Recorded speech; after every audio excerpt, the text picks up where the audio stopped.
মুগ ডালটা ধুয়ে নিয়েছি, অল্প তেল দিয়েছি। আজকে এই যে পুনকা শাক বলুন আর খসড়া শাক বলুন, এটা দিয়ে মুগের ডাল করবো। পুনকা শাক দিয়ে মুগের ডাল, হ্যাঁ, এটা খসড়া শাকও বলে, বুঝলেন? ভাজা হয়ে যাবে। হ্যাঁ, একটু কালারে চলে এসছে মুগের ডালটা। কুকারে দিয়ে এতে একটা তেজপাতা দিয়ে একটু তেল দিয়ে দিচ্ছি অল্প করে। হ্যাঁ, গোটা জিরে, শুকনো লঙ্কা একটা ছিঁড়ে দিচ্ছি। না, এটা ধুয়ে রেখেছি, এটা এবার দিয়ে দেবো।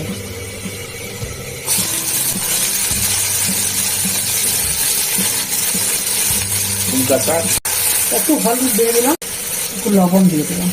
ভাজা ভাজা হয়ে গেছে, কিন্তু সুন্দর একটা গন্ধ বেরিয়ে গেছে। এবার ডালটা দিয়ে দেবো।